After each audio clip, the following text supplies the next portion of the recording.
مساء الفل. علشان اجاوب على كل اسئلتكم السنه دي عن الدراسه كنت محتاج اقابل حد بقاله خبره كبيره في المجال ويقدر يجاوب على كل اسئلتكم. اخباركم يا شباب؟ النهارده احنا في جوانجو في اقصى الجنوب.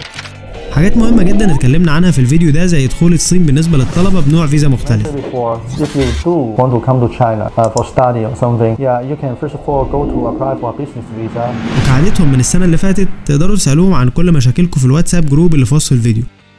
اتكلمنا عن كل الاسئله اللي انتوا يمكن سالتوها في الفتره الاخيره سواء على يوتيوب او على انستجرام. ان شاء الله نسيب لينك الجروب بتاع واتساب في الديسكربشن تحت، وكل الارقام اللي انتوا ممكن تتواصلوا بيها لو انتوا محتاجين اي مساعده في اي خطوه من خطوات الابلكيشن بتاعكم، اي خطوه من خطوات التقديم على المنحه الصينيه ان شاء الله. Okay, the first question is from Yusuf Abdelhamid.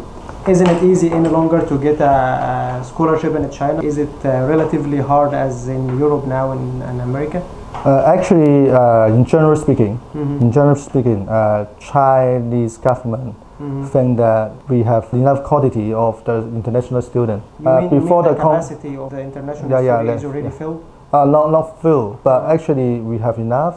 Because before the COVID, we have more than 500,000. 500,000. More than 500,000 international students inside China already. Inside China. So which is ranked number 4 or number 3 in the world. The most the destination of the international student, number 4 or number 3. China is the number 3 or number 4 in the position. After the quantity of that, so they want the quantity. So they want the student not only doing the non-degree program, but also they want to do the degree program. They want you to study master or PhD in China. So they hire the requirements to hire the quality as good as the quantity right now. Yes, and of course because nowadays the government actually requires the school not giving very general scholarship for all the universities, all the international students. Just for the good student they can get scholarship. So relatively it's harder. Relatively it's harder, but it's the good news for the people who do want to study, which means that you have less competitor and have a higher chance to get a good scholarships. But in this case, you still can help them with. Yes, our company actually are working around the country for different universities, and some university we have exclusive scholarships or introducing some student to the school. And you have once you are working with us, maybe you have the priority to get the scholarships. The degree of his high school or so is not very high. Can you still help them to go down with the chances in order to find the right one for him? Yes, of course. The right university that suit him? Oh yes, actually we can do it because we are working with different universities. Different universities have their own requirement of the student. So the same student from very top university, they may not accept you, but in a medium class university they are willing to give you scholarship. So that's what we can do for you to assign you to the best position that you can apply for. Okay. The next question is from Michael. Actually asks, can we talk about the specialization of artificial intelligence in China and its prospects? So artificial sciences or engineering, the number one is Tsinghua University. Tsinghua University actually is very good university. However, it's very difficult because it's the number one, it's the top one in China and it's top 10 in the world. So it's very difficult to acquire. So, but actually, there are also some good universities as well, and they are willing to give you scholarship to learning the artificial engineering. So, for example, like Shenzhen University. Shenzhen University. They are widely open for master degree and PhD for artificial one. So, if you want that, so you can try to apply for that. And what are the requirements for to join Shenzhen University in the major artificial intelligence? First of all, you must be relative bachelor degree major, for example, computer science, or some engineering. In related major, Yes. So after that, you can find us. We can help you to solve. The most important thing is how to find a tutor. Does my degree in the bachelor determine? Will I get the master degree or PhD or no? Yes. It will determine. Determine a lot actually. But for some university, they may accept the different. For example, you are taking a Bachelor of Arts in A school. Okay. But you want to change the direction to a science school. So some school can accept that, but many school no, because it depends on their requirement of the school. But in this complicated case, you still can help. Yes, of course. The next question is coming from Nuran. Nuran asks, when will the scholarships be offline, especially Confucius? Confucius Institute scholarship has been changed the name to International Chinese Teacher Scholarship. So this is just for the applicant who are willing to take the Chinese literature major. So if you want to take Chinese literature major, so you can apply for Confucius Institute. Confucius Institute scholarship. But if you want to apply for business or something else, and the International Chinese teacher scholarship is not available for that. Okay. So you're supposed to apply for other kind of scholarships. To join Confucius Institute nowadays, what are the requirements of the language, Chinese language? Do I have HSK4? HSK4, yeah. So if you want to apply for a scholarship from International Chinese Teacher Scholarship, actually they request HSK4 180. As I mentioned before, if I have no connection with the Chinese language, can you still give me the education of HSK in order to get HSK4 to the level? Yes, of course. For HSK, we have online class and offline class as well. It's very it's a very efficient course to help you to improve your HSKs. Okay. How long it took me to level up to HSK4? It depends on your own effort, actually. No problem, but I mean how long it takes. Usually, so from 0 to HSK4, we will usually take 1 year. 1 year. 1 year. So yeah. 1 year only. After this 1 year, I can get HSK4. Then I will be able to apply for a lot of Chinese. Yes, exactly. Scholarship. Okay, that's a good one. Hayat asks, is aviation study available for foreigners in China? Aviation? Yes, of course. Okay, yes, of course. We have a lot of aviation universities, and they usually in Jiangxi or in Nanjing, they have a lot. Nanjing and Jiangxi. Okay. Yeah, they enroll a lot of international students. So if you want to do that, they are also taught in English. That's perfect. Yeah, they are also taught in English. If you want to apply for that, you can contact us. We can help. Okay. The next question is coming from Ayman. Ayman asks, when will China receive students in 2022, and what is the country's current situation in the circumstances of new virus? I think you can answer this question. I mean, yeah, actually. Yeah, especially the second one. I already answered this question several times before. Like in each and every video, I'm mentioning that the life inside China is going somewhat normal, but between provinces, even the Chinese people are facing a lot of difficulties now. Like, for example, I came from Beijing. I have been through a lot in order to come to Guangdong. In this case, I have to provide a test before coming from Beijing, a test coming to Guangdong, and inside Guangdong sometimes like you will be asked to stay home, or like friendly stay home, sometimes not friendly, and you will be tested. Anyway, like we are talking a lot about complication for foreigners, but actually Chinese people themselves are facing the same thing. Like all the steps that I just mentioned now, every Chinese person who's coming from any province to another province is making this really.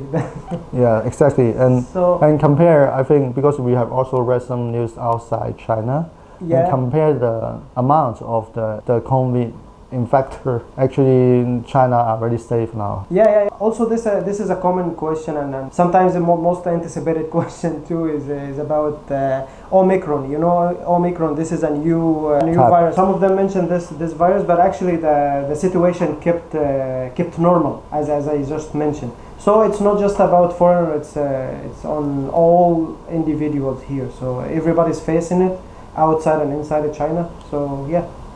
This is the case about the virus. But about coming to China in 2022, we just answered this question. Nowadays, there's no new updates from the Chinese border reopen. No official update. No official updates.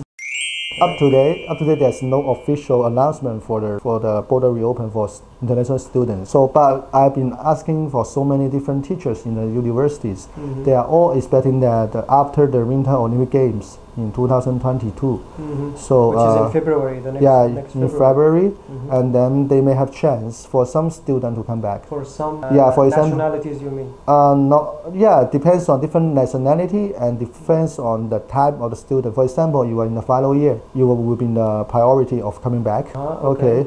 So the final year, degree, final year. Priority for coming back. Yes. And then, for example, if you are a degree student, it's easier to come back rather than non-degree program students. Okay, so what I want is that I recommend you to apply for degree even online to the Chinese university. So in that case, you can come back earlier. Eunice asks, are there any possible ways for students to come back to China? We also answered. Yeah, this, I mentioned before, if you do want to come to China for study or something, yeah, you can first of all go to apply for a business visa and visit China. And after you arrive in China, then we can help you to apply a JW202 form to change your business visa back to student visa. How high the success level of this process will be? Actually, it depends on different. What we can say is that as long as you can get a Chinese visa in your country's Chinese embassy, as long as you can take a flight and come to China, so you can come and see us, and we are quite sure that you can get a JW224 and change it back to a student visa. But before that, before you come in to me, I cannot guarantee anything. Okay, I got business visa. How high risk? How high risk is this? Will I be in a very high risk coming to China with business visa, with PO letter, because you have to also provide a PO letter with you will help them with that, and then transfer this to a student visa in China. This will be safe, totally, like 100% safe? Usually, because during this issue, I've been asking immigrations in Guangdong province. There's no literature announcement to forbid this kind of this kind of behavior. So at least we can try, and we also have the success case before. I was about to ask you. Yeah. From which country? From Morocco. Morocco. Morocco. Okay. From Morocco. Al Maghreb. Sorry. This is Morocco, bro. Morocco, okay. Al-Maghreb, Morocco, in Arabic. So Yasmin asks, I'm a third-year Chinese student. I want to take a scholarship to study the language for a period of 1 year. Is there a need of HSK4 to get a scholarship, as they say? You're the third-year student. Actually, we have the major that can get, as long as you get a HSK5, then you can directly go to take the third year. We have this kind of program, but the major you are going to take is Chinese literature. Chinese literature. Yeah, so if you have this kind of specific needs, you can contact me directly. I can help. She's a third-year Chinese student anyway. Like she's a third-year Chinese student in her country. I'm not sure if she's. Is she a Chinese?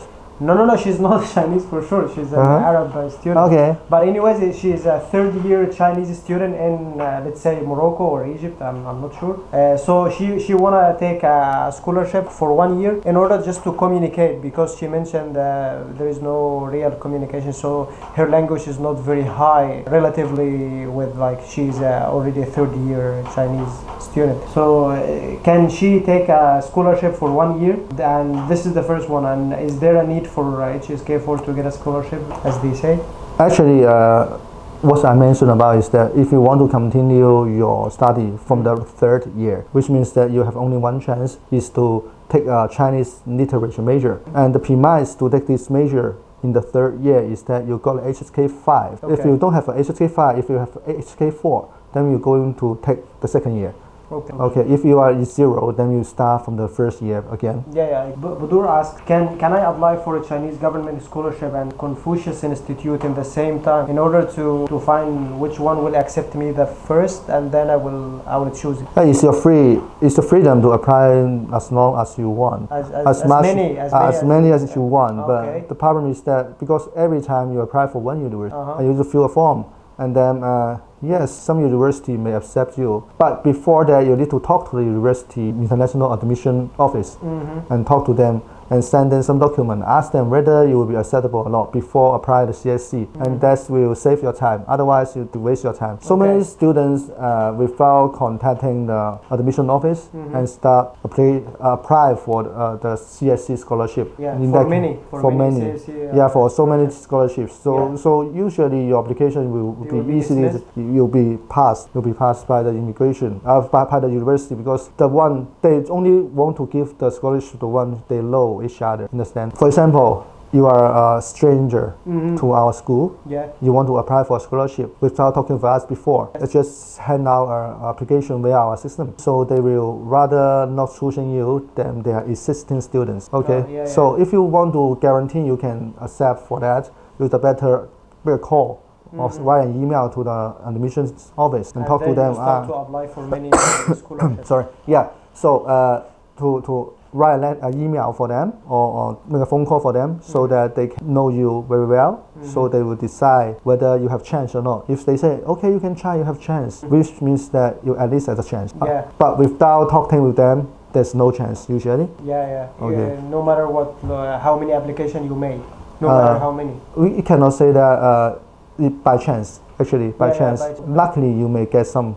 Yeah. If you are very distinction, and luckily you will get some, But but not the right school way- you are going to apply. Yeah. Okay, so if you want to raise your success rate, Okay. yeah, you're supposed to contact the admission office. Can you help them in this step, like contacting the Yes, admission of course. office? Yeah, we have a program for the CS applicant. Yeah. So help them to raise their success rate. Okay. Yeah, it's easier for you to No, test, no problem. Yeah, I get it. especially for the master and PhD degree.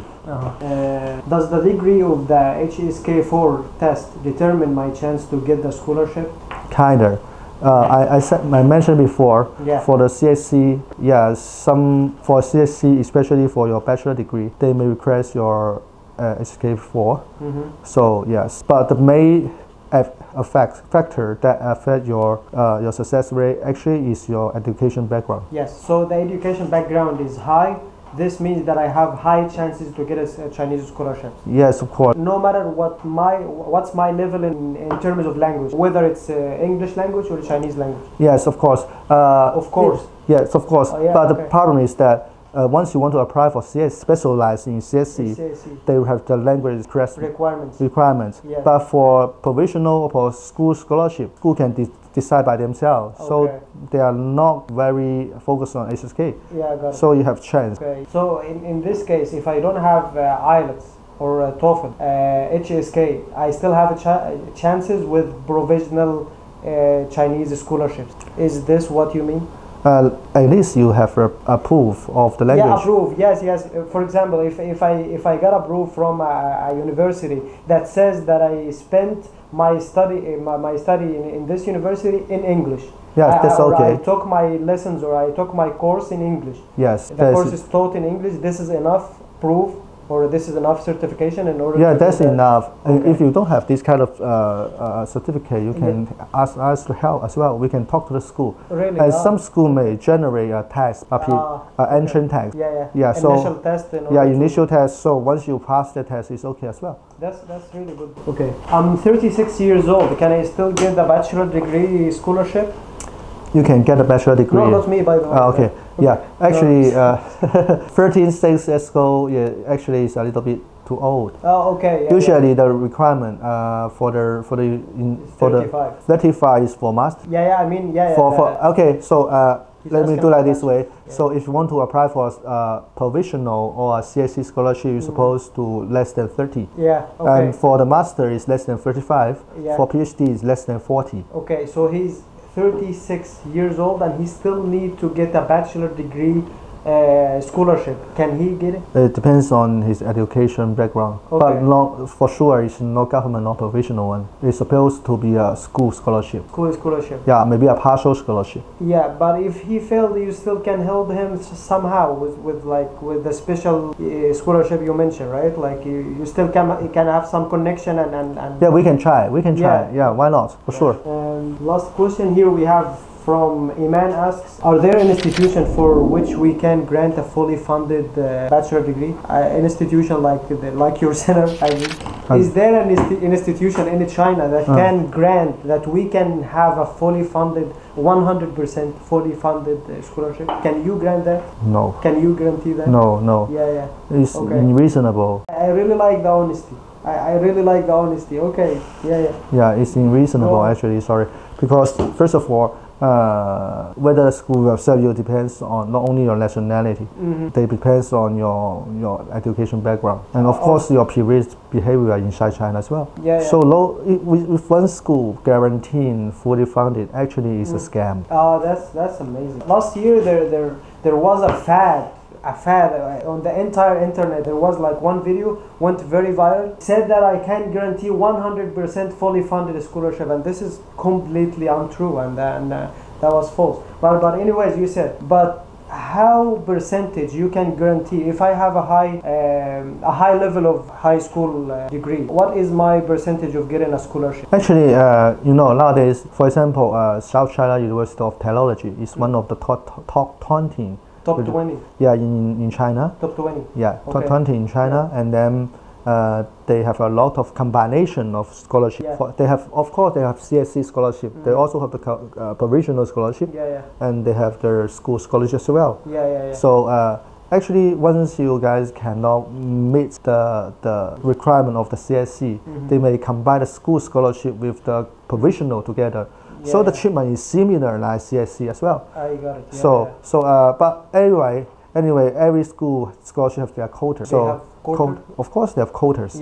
So they actually first come first serve. Yeah. So it depends on the demand and supply, right? Yes, so and especially for master, the professor once they full of their list of their postgraduate or PhD, they will start enrollment. Even you are very good, you have low chance. Okay, she was asking about some institutions and centers, and this is the perfect chance now because we are already in your institution. So what are your details? You can talk in detail to them. So actually, once you guys has the needs to apply a university in China, you can find us because we are first of all is a professional institute here. We have the HSK Center, and then we have a lot of collection with the university all around China. All around China. Yeah, all around China. So yeah, we also have some exclusive scholarships as well. So if you want, just find us, and then we can have a best solution for you. That's it for me. Actually, this was the list of questions they asked me 2 or 3 days ago, and I think that's it. That's it, guys. I think we have already answered most of the question. If you still have something to tell them about, please go ahead. First of all, you need to clarify something is that HSK is actually very important nowadays. And I need to give you some news about HSK. HSK from originally from HSK 126 now is updated to HSK 9, which means that once you want to apply for a job or for the good school, they may request higher HSK as well. So before this standard really launch, you better take HSK as soon as possible. Yeah, because and another news for you is that previously HSK actually taken by written and writing and separating from oral. So if you want to test your oral in HSK, you need to apply for HSKK, which is oral test. Oral test. So but nowadays from next year 2022, overseas not in China, overseas center. If you want to take a HSK, the HSK Center requests you to take HSKK altogether. So you need to take your written, writing, and oral speaking in the same time, neither IELTS or TOEFL. So it raises your difficulty, especially for some people who just don't want to talk about. So you need to practice about the listening and talking as well. And you are an HSK Center, so you can help them from the ground up. Like level 0 to master. Yes, of course. Okay, that's it for me. That's it for us, guys. Thanks, guys. Hope you got value out of this. Let me talk in Arabic then. اتمنى يا شباب تكونوا استفدتوا حاجه من الاسئله اللي احنا سالناها. انا حاولت اجاوب على كل الاسئله اللي انتوا سالتوها في الفتره الاخيره، والحقيقه يعني بجد مستر سو كان متعاون جدا زي ما انتم شفتوا. Really happy to be invited here from once in a while. Thank you so much. This is the second year. Very pleased to be invited by your institution. Thank you so much for having us. And see you next time, guys.